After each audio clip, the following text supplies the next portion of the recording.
गिनती की पुस्तक अध्याय 16। गिनती की पुस्तक अध्याय 16। कोरह, दातान और अबीराम का मचाया हुआ बलवा। कोरह जो लेवी का परपोता, कहात का पोता और इसहार का पुत्र था, वह एलियाब के पुत्र दातान और अबीराम और पेलेत के पुत्र ओन, इन तीनों रूबेनियों से मिलकर मंडली के 250 प्रधान जो सभासद और नामी थे, उनको संग लिया और वे मूसा और हारून के विरुद्ध उठ खड़े हुए और उनसे कहने लगे, तुमने बहुत किया, अब बस करो, क्योंकि सारी मंडली का एक एक मनुष्य पवित्र है और यहोवा उनके मध्य में रहता है। इसलिए तुम यहोवा की मंडली में ऊंचे पद वाले क्यों बन बैठे हो? यह सुनकर मूसा अपने मुंह के बल गिरा। फिर उसने कोरह और उसकी सारी मंडली से कहा कि बिहान को यहोवा दिखला देगा कि उसका कौन है और पवित्र कौन है, और उसको अपने समीप बुला लेगा। जिसको वह अपना चुन लेगा उसी को अपने समीप बुला भी लेगा। इसलिए हे कोरह, तुम अपनी सारी मंडली समेत यह करो, अर्थात अपना अपना धूपदान ठीक करो और कल उनमें आग रखकर यहोवा के सामने धूप देना। तब जिसको यहोवा चुन ले वही पवित्र ठहरेगा। हे लेवियो, तुम भी बड़ी बड़ी बातें करते हो, अब बस करो।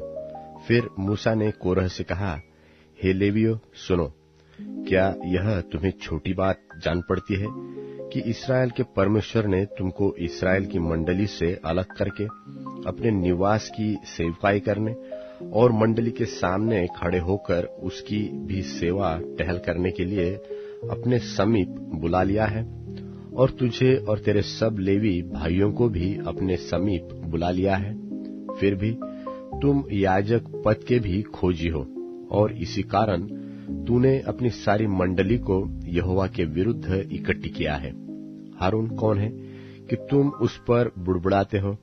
फिर मूसा ने एलियाब के पुत्र दातान और अबीराम को बुलवा भेजा और उन्होंने कहा, हम तेरे पास नहीं आएंगे। क्या यह एक छोटी बात है कि तू हमको ऐसे देश से जिसमें दूध और मधु की धाराएं बहती है, इसलिए निकाल लाया है कि हमें जंगल में मार डाले? फिर क्या तू हमारे ऊपर प्रधान भी बनकर अधिकार जताता है?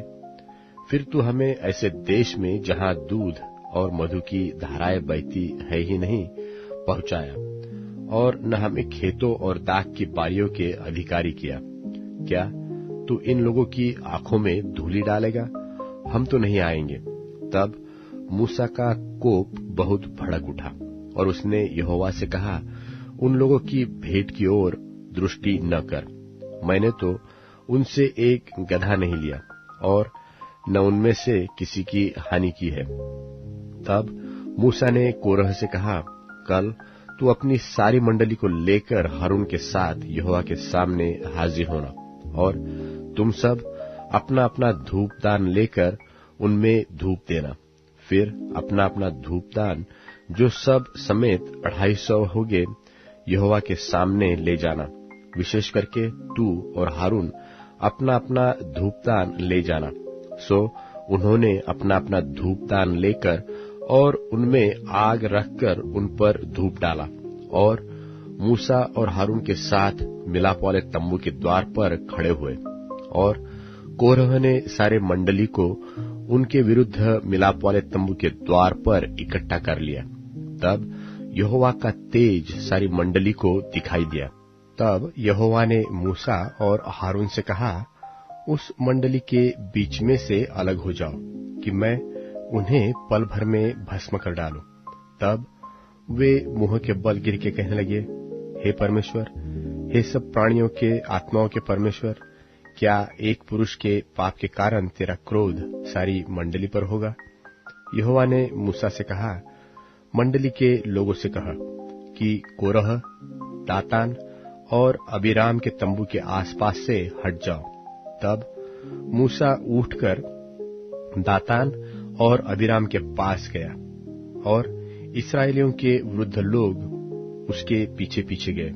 और उसने मंडली के लोगों से कहा, तुम उन दुष्ट मनुष्यों के डेरों के पास से हट जाओ और उनकी कोई वस्तु न छुओ, कहीं ऐसा न हो कि तुम भी उनके सब पापों में फंसकर मिट जाओ। यह सुन वे कोरह, दातान और अबीराम के तंबू के आसपास से हट गए। परंतु दातान और अबीराम निकलकर अपनी पत्नियों, बेटों और बाल बच्चों समेत अपने अपने डेरे के द्वार पर खड़े हुए। तब मूसा ने कहा, इससे तुम जान लोगे कि यहोवा ने मुझे भेजा है कि यह सब काम करूं, क्योंकि मैंने अपनी इच्छा से कुछ नहीं किया। यदि उन मनुष्यों की मृत्यु और सब मनुष्यों के समान हो और उनका दंड सब मनुष्यों के समान हो, तब जान जाओ कि मैं यहोवा का भेजा हुआ नहीं हूं। परंतु यदि यहोवा अपनी अनोखी शक्ति प्रकट करे और पृथ्वी अपना मुंह पसार कर उनको और उनका सब कुछ निगल जाए और वे जीते जी अधोलोक में जा पड़े, तो तुम समझ लो कि इन मनुष्यों ने परमेश्वर यहोवा का अपमान किया है।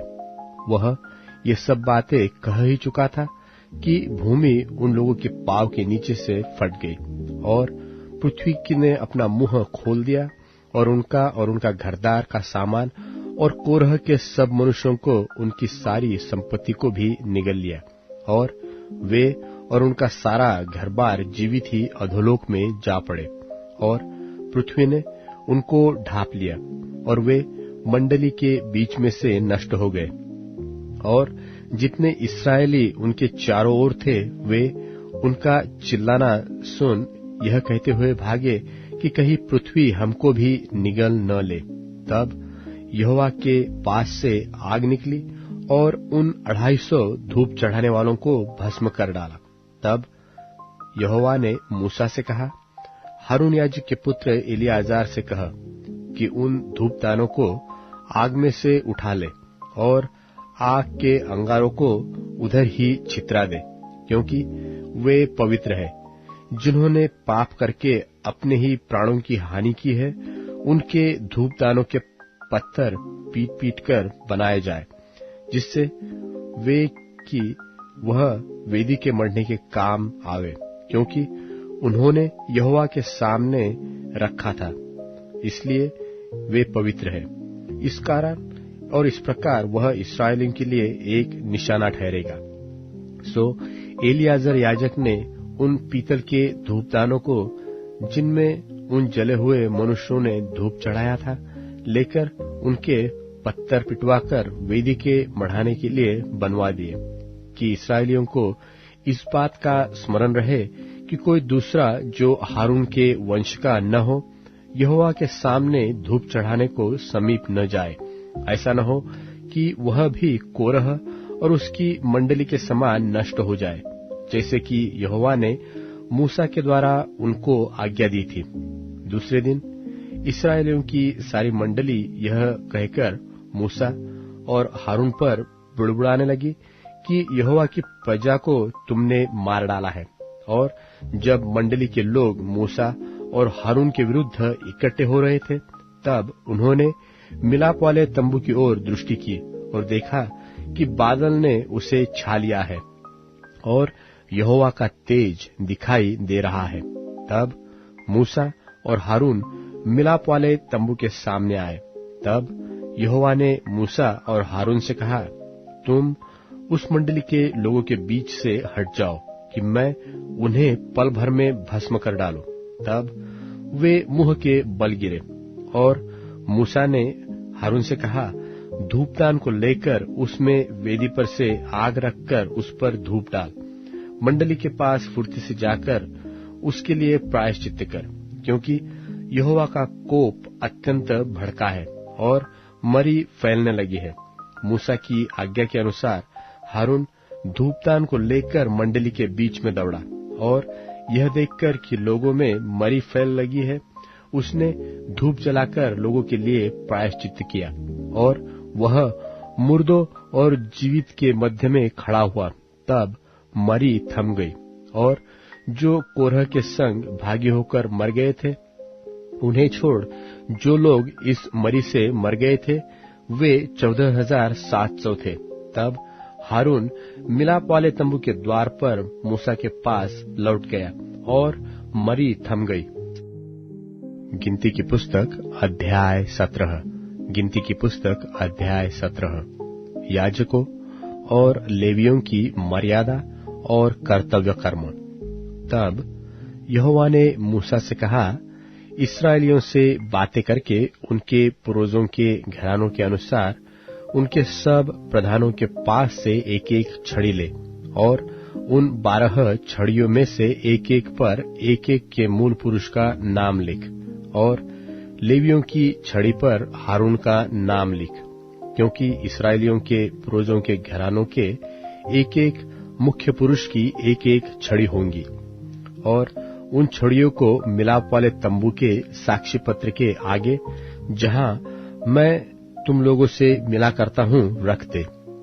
और जिस पुरुष को मैं चुनूंगा उसकी छड़ी में कलियां फूट निकलेंगी, और इस्राएली जो तुम पर बुड़बुड़ाते रहते हैं वह बुड़बुड़ाना मैं अपने ऊपर से दूर करूंगा।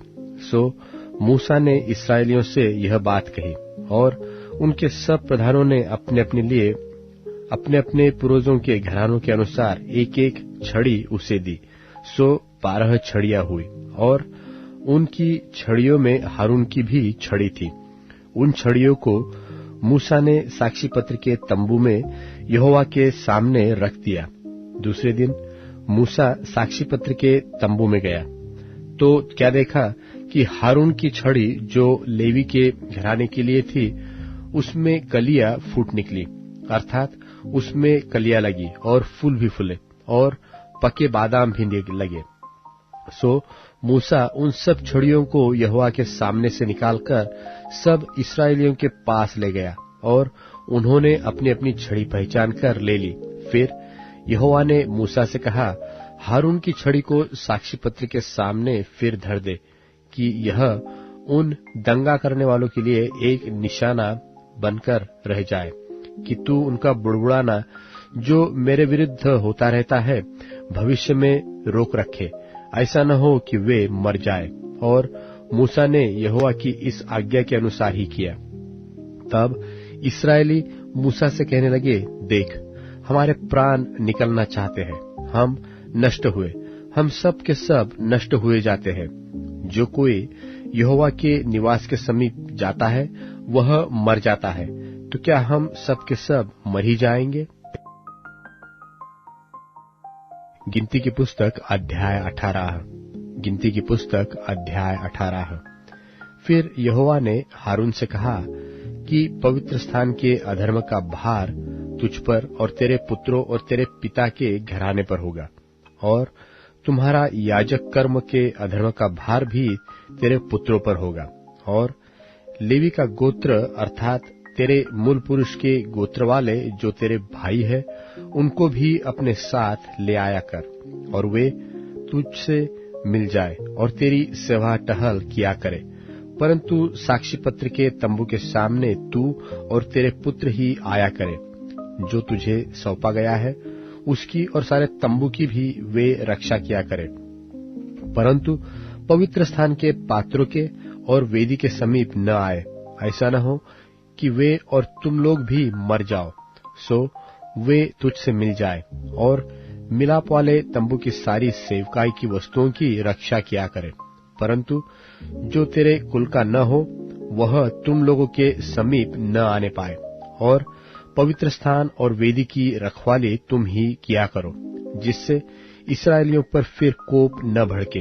परंतु मैंने आप तुम्हारे लेवी भाइयों को इस्राएलियों के बीच से अलग कर लिया है, और वे मिलाप वाले तंबू की सेवा करने के लिए तुमको और यहोवा को सौंप दिए गए हैं।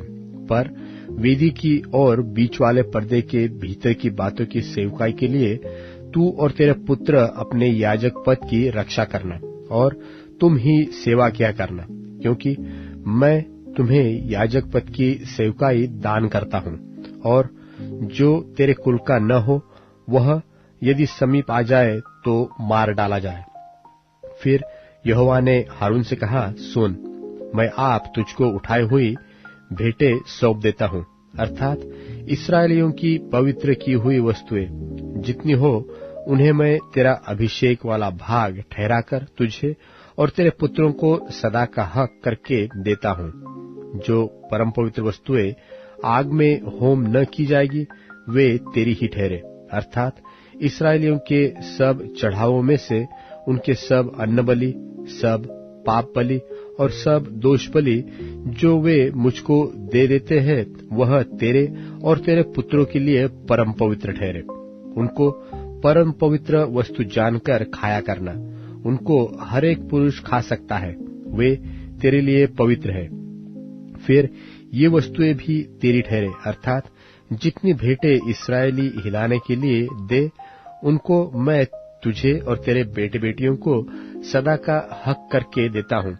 तेरे घराने में जितने शुद्ध हो वह उन्हें खा सकेंगे। फिर उत्तम से उत्तम ताजा तेल और उत्तम से उत्तम नया दाख मधु और गेहूं, अर्थात इनकी पहली उपज जो वे यहोवा को दे वह मैं तुझको देता हूँ। उनके देश के सब प्रकार की पहली उपज जो वे यहोवा के लिए ले आए वह तेरी ही ठहरे। तेरे घराने में जितने शुद्ध हो वे उन्हें खा सकेंगे। इस्राएलियों में से जो कुछ अर्पण किया जाए वह भी तेरा ही ठहरे। सब प्राणियों में से जितने अपनी माँ के पहलौठे हो, जितने लोग यहोवा के लिए चढ़ाए, चाहे मनुष्य के चाहे पुरुष के पहलौठे हो, वे सब तेरे ही ठहरे। परंतु मनुष्यों और अशुद्ध पशुओं के पहलौठों को दाम लेकर छोड़ देना, और जिन्हें छुड़ाना हो जब वे महीने भर के हो तब उनके लिए अपने ठहराए हुए मोल के अनुसार, अर्थात पवित्र स्थान के 20 गेरा के शेकेल के हिसाब से 5 शेकेल लेके उन्हें छोड़ना। पर गाय व भेड़ी व बकरी के पहलौठों को न छोड़ना, वे तो पवित्र है। उनके लोहू को वेदी पर छिड़क देना और उनकी चर्बी को हव्य करके जलाना, जिससे यहोवा के लिए सुखदायक सुगंध हो। परंतु उनका मांस तेरा ठहरे, और छिलाई हुई छाती और दहिनी जांग भी तेरी ही ठहरे। पवित्र वस्तुओं की जितनी भेंटें इस्राएली यहोवा को दे उन सबों को मैं तुझे और तेरे बेटे बेटियों को सदा का हक करके दे देता हूँ। यह तो तेरे और तेरे वंश के लिए यहोवा की सदा के लिए नमक की अटल वाचा है। फिर यहोवा ने हारून से कहा, इस्राएलियों के देश में तेरा कोई भाग न हो और न उनके बीच तेरा कोई अंश होगा। उनके बीच तेरा भाग और तेरा अंश मैं ही हूँ। फिर मिलाप वाले तम्बू की जो सेवा लेवी करते हैं उनके बदले मैं उनको इस्राएलियों का सब दशमांश उनका निज भाग कर देता हूँ, और भविष्य में इस्राएली मिलाप वाले तम्बू के समीप न आए, ऐसा न हो कि उनके सिर पर पाप लगे और वे मर जाए। परंतु लेवी मिलाप वाले तम्बू की सेवा किया करे और उनके अधर्म का भार वे ही उठाया करे। यह तुम्हारी पीढ़ियों में सदा की विधि ठहरे, और इस्राएलियों के बीच उनका कोई निज भाग न हो, क्योंकि इस्राएली जो दशमांश यहोवा को उठाई हुई भेंट करके देंगे उसे मैं लेवियों को निज भाग करके देता हूँ। इसलिए मैंने उनके विषय में कहा है कि इस्राएलियों के बीच कोई भाग उनको न मिले।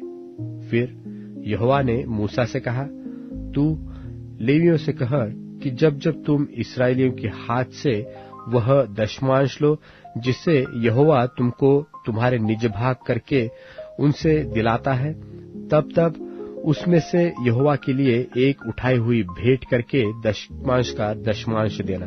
और तुम्हारी उठाई हुई भेंट तुम्हारे हित के लिए ऐसी गिनी जाएगी जैसा खलिहान में का अन्न व रसकुंड में का दाखरस गिना जाता है।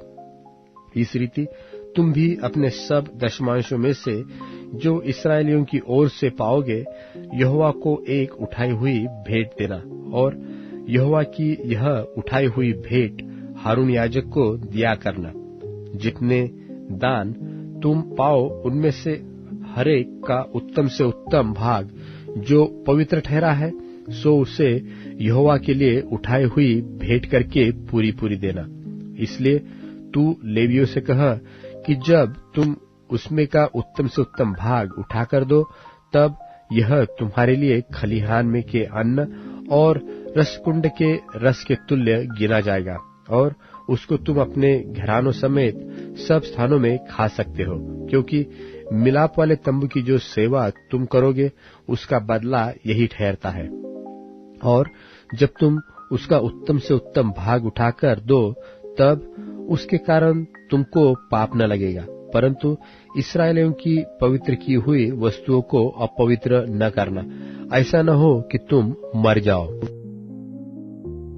लूका रचित सुसमाचार अध्याय 1। इसलिए कि बहुतों ने उन बातों का जो हमारे बीच में बीती हैं इतिहास लिखने में हाथ लगाया है, जैसा कि उन्होंने जो पहले ही से इन बातों के देखने वाले और वचन के सेवक थे हम तक पहुंचाया। इसलिए हे श्रीमान थियोफिलुस, मुझे भी यह उचित मालूम हुआ कि उन सब बातों का संपूर्ण हाल आरंभ से ठीक ठीक जांच करके उन्हें तेरे लिए क्रमानुसार लिखूं, कि तू यह जान ले कि वे बातें जिनकी तूने शिक्षा पाई है कैसी अटल हैं। यहूदियों के राजा हेरोदेस के समय अबिय्याह के दल में जकरिया नाम का एक याजक था, और उसकी पत्नी हारून के वंश की थी, जिसका नाम इलीशिबा था। और वे दोनों परमेश्वर के सामने धर्मी थे और प्रभु की सारी आज्ञाओं और विधियों पर निर्दोष चलने वाले थे। उनके कोई भी संतान न थी, क्योंकि इलीशिबा बांझ थी और वे दोनों बूढ़े थे। जब वह अपने दल की पारी पर परमेश्वर के सामने याजक का काम करता था, तो याजकों की रीति के अनुसार उसके नाम पर चिट्ठी निकली कि प्रभु के मंदिर में जाकर धूप जलाए। और धूप जलाने के समय लोगों की सारी मंडली बाहर प्रार्थना कर रही थी कि प्रभु का एक स्वर्गदूत धूप की वेदी की दाहिनी ओर खड़ा हुआ उसको दिखाई दिया।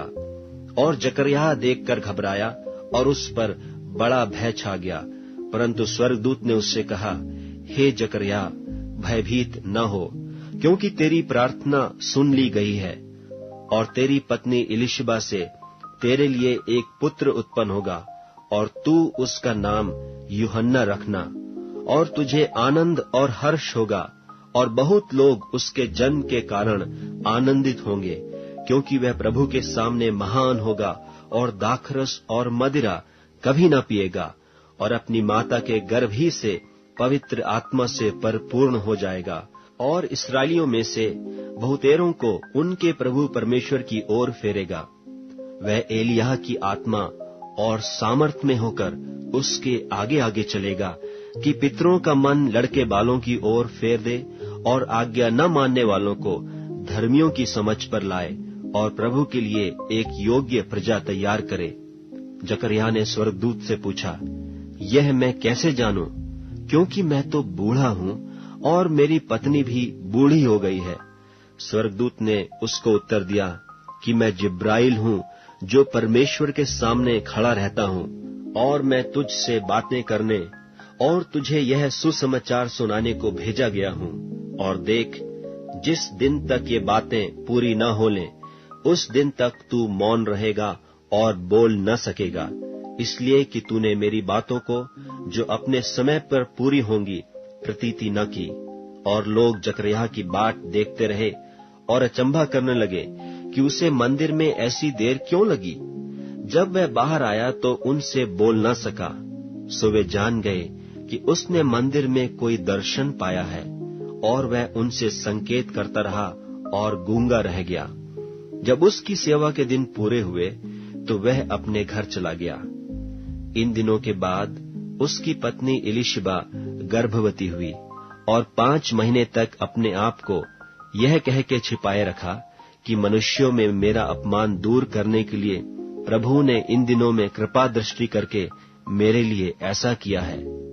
6वें महीने में परमेश्वर की ओर से जिब्राइल स्वर्गदूत गलील के नासरत नगर में एक कुंवारी के पास भेजा गया, जिसकी मंगनी यूसुफ नाम दाऊद के घराने के एक पुरुष से हुई थी।